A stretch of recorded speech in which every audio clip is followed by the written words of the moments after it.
Satu,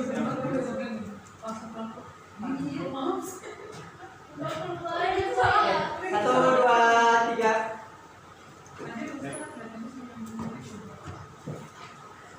Assalamualaikum warahmatullahi wabarakatuh. Waalaikumsalam warahmatullahi wabarakatuh. Baik anak-anak, ada yang masih di luar? Teman-temannya? Semua Pak. Masih di dalam ya? Ya Pak, cuma segini aja Pak, yang masuk. Ada yang nggak hadir hari ini? Semua Pak. Baik, alhamdulillah. Hari ini kita mulai masuk pada pokok bahasan baru, yaitu tentang Al-Quran dan hadis adalah pedoman hidupku. Baik, sebelum kita mulai, mari kita bersama-sama kita buka dengan membaca basmalah bersama-sama. Bismillahirrahmanirrahim. Innal hamdalillah nahmaduhu wa nasta'inuhu wa nastaghfiruh wa na'udzu billahi min shururi anfusina wa min sayyiati a'malina may yahdihillahu fala mudhillalah wa may yudlil fala hadiyalah. Asyhadu an la ilaha illallah wa asyhadu anna Muhammadan abduhu wa rasuluh. Allahumma shalli ala Muhammad wa ala ali Muhammad. Amma ba'd. Baik anak-anakku sekalian, hari ini kita akan memasuki bahasan baru, yaitu tentang Al-Quran dan hadis adalah pedoman hidupku. Dalam pembahasan ini ada 3 yang akan kita bahas nanti, yaitu tentang Al-Quran sebagai sumber hukum, kemudian hadis sebagai sumber hukum, kemudian yang ketiga itu adalah ijma dan qiyas sebagai sumber hukum. Mengingat waktunya yang terbatas, mungkin pada saat pertemuan kali ini kita akan membahas tentang Al-Quran lebih dulu. Maka sebelum kita berbicara tentang Al-Quran, bukunya sudah dibawa semua ya, buku Udah Pak. paketnya ya. Nanti dibuka di halaman ke-46. Di situ ada tentang bahasan tentang Al-Quran dan hadis adalah pedoman hidupku. Ya, untuk lebih bisa untuk fokus, ini Bapak tampilkan biar bisa melihat bersama-sama.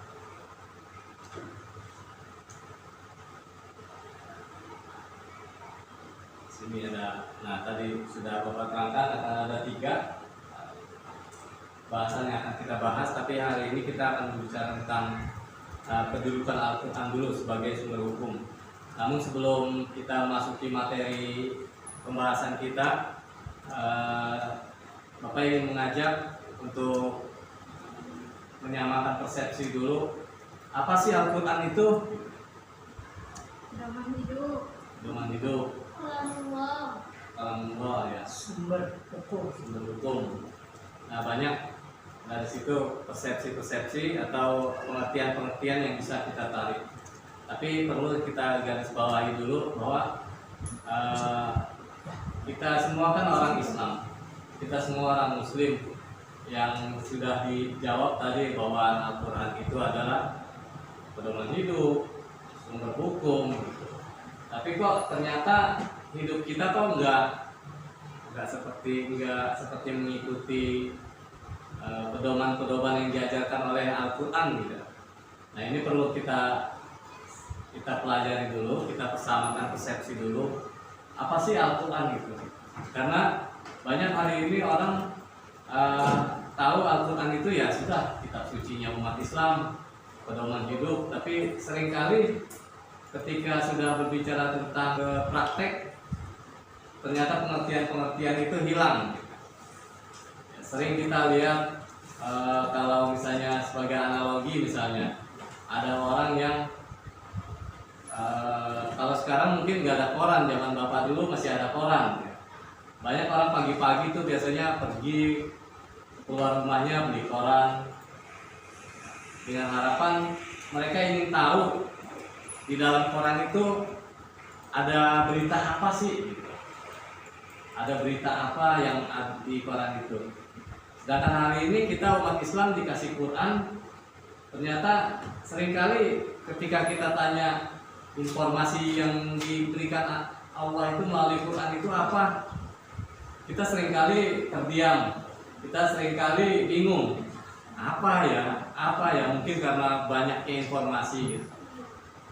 Tapi kita kerucutkan hari ini bahwa Al-Quran itu adalah sebagai sumber hukum ya, karena bahasannya tadi adalah Al-Quran sebagai pedoman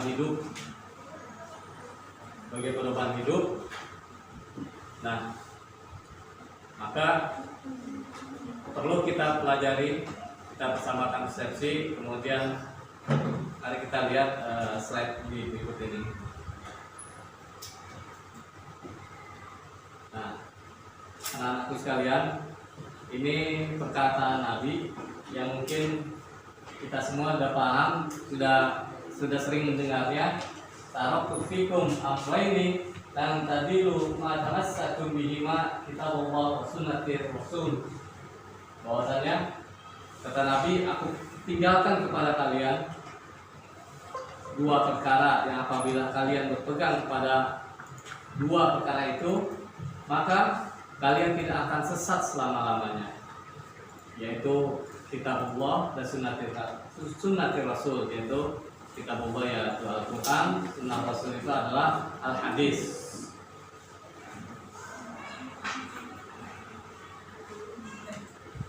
Kemudian ini ada, nah ini tentang pengertian Al-Quran. Nah ini Al-Quran menurut para ulama, ada juga Al-Quran menurut terminologi Al-Quran menurut Al-Quran itu sendiri ya. Nanti di rumah dibaca. Ya ini kita lewatkan saja, nggak usah terlalu banyak. Tapi ingat bahwa dikasih bocoran nih di ujian akhir semester nanti soalnya pasti keluar gitu. Jadi kalau sampai nggak bisa jawab nanti berarti di rumah nggak belajar. Nah nanti dipelajari di rumah. Nah kemudian kita akan coba bahas Al-Quran itu dari nama-nama dan fungsinya. Sebagaimana tadi ya pembahasannya, Al-Quran itu adalah sebagai pedoman hidup kita. Nah dari sini sekian banyak, ada 1, 2, 3, 4, 5, 6, 7, 8, 9, 10, 11. Paling tidak ada 11 nama-nama atau fungsi dari Al-Quran itu. Yang pertama itu adalah Al-Huda. Ya, Al-Huda itu kita bisa buka suratnya di dalam surat Al-Baqarah ayat ke-185. Ya, langsung saja Bapak bacakan bahwa di situ Allah berfirman, Syahrul Ramadan alladzi unzila fihil Qur'an hudan linnas. Nah, katakan hudan linnas bahwa Al-Quran itu adalah petunjuk bagi manusia. Ya, manusia itu hidup di muka bumi ini sangat memerlukan petunjuk. Jangankan untuk menjalankan kehidupannya di muka bumi ini, ternyata untuk memasak mie instan saja itu perlu petunjuk. Atau misalnya kita goreng telur ceplok saja, kalau tidak sesuai dengan petunjuk, maka telur ceploknya nggak jadi. Ada urutannya ternyata untuk menggoreng telur ceplok saja gitu. Perlu ambil kualinya dulu, taruh di atas kompornya, kemudian baru ditaruh minyak goreng, baru nyalakan kompor, baru nanti setelah panas baru tuh telurnya dimasukin. Tapi kalau urutannya itu terbalik-balik, itu nggak jadi itu telur ceplok gitu. Itu hanya untuk urusan-urusan yang remeh ya.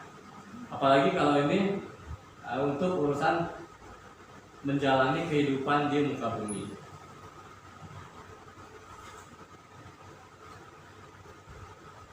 Nah itu, maka Allah katakan bahwa Al-Quran itu adalah petunjuk untuk manusia.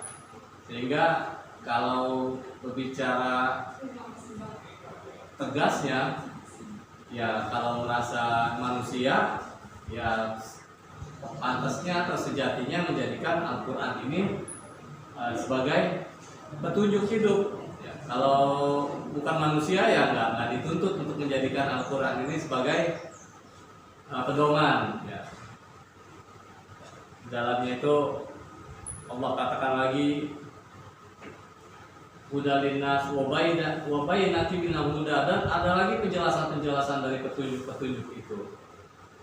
Kemudian di akhir Al-Quran itu salah satu nama dan fungsinya yaitu al-hukmu. Nah, al-hukmu ini adalah hukum. Kalau udah bicara tentang hukum, maka kaitannya adalah dengan ketaatan atau ketundukan. Ya, tentang pembahasan tentang ketaatan dan ketundukan itu sudah dibahas di waktu yang lalu ya. Di pembahasan yang lalu sudah dibahas tentang ketaatan terhadap pemimpin, di mana hukum ini adalah sarananya untuk menegakkan satu yang dicita-citakan setiap manusia, yaitu keadilan. Nah, itulah hukum. Di situ ada suratnya di dalam surat 13 ayat ke-37. Nanti untuk lebih jelasnya bisa dibaca di rumah agar lebih paham. Nah, sampai di sini ada yang ingin ditanyakan? Nggak ada Pak. Pak. Langsung aja Pak. Kalau nggak ada, kita coba untuk membaca sebuah ilustrasi.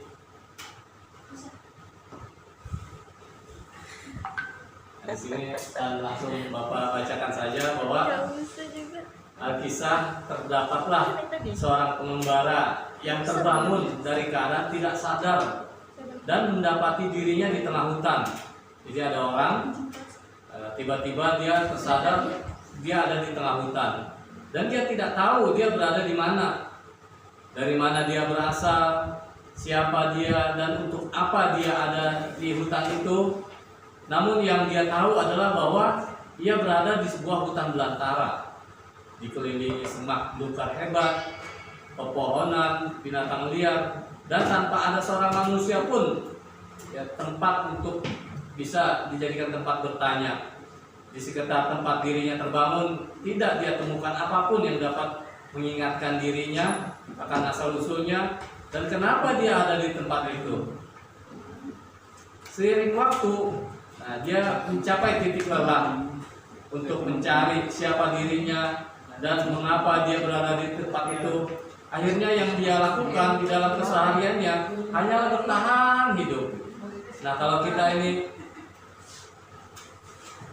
kita hidup tanpa ada petunjuk, maka kita hanya seperti orang ini nih, yang dilakukan dalam keseharian hanyalah bertahan hidup saja, tanpa ada tujuan dan arah yang pasti. Sehingga suatu ketika seorang datang yang mengaku sebagai utusan maharaja, yang menerangkan jati dirinya melalui sebuah surat dari sang raja bahwa dia adalah seorang pangeran yang berasal dari suatu negeri, diutus ke tempat ini untuk mencari harta karun. Buktinya adalah secari kertas kecil yang diselipkan di bajunya, berisi catatan tentang siapa dia dan misi apa yang dia bawa di hutan. Cerita pengembara di atas, jika dianalogikan dengan kehidupan kita sebagai manusia, ibarat pengembara hidup yang hidup di hutan dunia ini. Seandainya saja tidak ada utusan yang membawa petunjuk, tentulah kita akan tersesat dan kebingungan dalam mengarungi hidup ini. Sebagaimana mereka yang tidak beriman seperti kaum materialis, ateis, hedonis yang hidup dalam kesesatan. Oleh karena itu, bersyukurlah kita yang mendapatkan petunjuk dari Allah Subhanahu wa taala, yaitu Nabi Muhammad SAW yang menyampaikan kabar berita gembira, memberi peringatan dan menerangkan hakikat penciptaan kita di dunia ini. Bersama beliau diturunkanlah Al-Quran sebagai pedoman hidup. Nah, itu kira-kira ilustrasi dari buku panduan kita tentang betapa kita sangat membutuhkan panduan yang Allah berikan di dalam Al-Quran itu. Nah sampai sini bisa dipahami? Bisa Pak. Nah untuk Makanya Pak, ya, kan kayak sekarang kan banyak tuh yang mengatakan bahwa Al-Quran itu bukan dari Allah Subhanahu Wa Taala gitu Pak, tapi kayak menjelek-jelekan gitu kan. Sekarang lagi viral tuh Pak, bapak namanya siapa saya nggak tahu Pak. Itu gimana Pak? Apa kita perangi, apa kita musuhi, apa gimana Pak? ya Karena saya juga udah mulai panas Pak gitu. Masa kita di ini Pak apa namanya di kata-katain itu Al-Quran nggak benar itu gimana Pak? nah kalau ini kita kan kita jadikan Al-Quran ini sebagai pedoman bahwa di Quran sendiri juga sudah diceritakan ya tentang orang-orang seperti itu. Nah Ilyas, bahwa yang namanya kalau yang menjelek-jelekan Al-Quran itu bukan orang beriman, nah itu artinya memang sudah sejatinya ya seperti itu gitu. Orang-orang tidak beriman itu pasti nggak suka dengan Al-Quran. Dia akan menjelek-jelekan, dia akan yang membuat berita-berita yang tidak mengenakan. Bahkan belum lama aja tentang azan saja kan sudah mulai dijelek-jelekan gitu. Tapi kalau yang keluarnya itu dari mulut orang-orang Islam, nah ini yang harus kita sedihkan ya. Ini yang harus kita cermati. Kenapa sampai misalnya kalau ada yang tidak suka dengan atribut-atribut Islam itu justru orang Islam itu sendiri gitu. Nah itu, tapi kita tentunya sebagaimana panduan dari Allah bahwasanya ud'u ila sabili rabbika bil hikmah wal mau'izatil hasanah. Jadi panduannya seperti ya, kita mengajak orang itu ke jalan Allah itu dengan cara yang baik ya, dengan hikmah dan pengajaran yang baik, mau'izatil hasanah. Itu adalah panduannya. Nah, itu juga yang perlu kita garis bawah.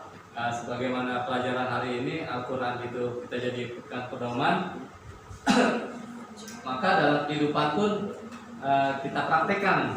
Kira-kira seperti itu. Nah, ya. Baik Pak, makasih Pak. Ada lagi yang lain?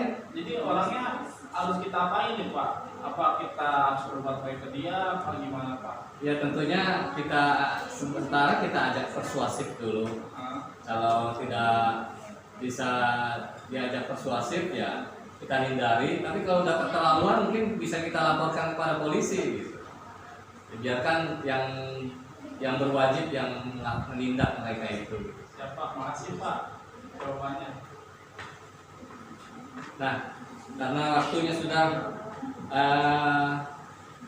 mulai habis, ya, maka Bapak tegaskan lagi untuk pelajaran ini kita baru sampai Al-Quran sebagai pedoman. Di minggu depan kita akan ketemu kembali untuk membahas tentang hadis sebagai pedoman hidup. Nah, Bapak nggak akan kasih tugas, tapi apa yang baru kita bahas di rumah itu diperdalam kembali. Jangan sampai nanti ketika ujian akhir nggak bisa jawab. Ini udah dikasih bocoran, jadi harus bisa jawab nantinya. Iya Pak. Soalnya mudah kan? Ya kalau belajar pasti mudah ya. Ada berapa Pak soalnya? Ya nggak banyak, mungkin sekitar 5. Ya. Berantak ya Pak. Berantak kan Pak? Berantak ya Pak.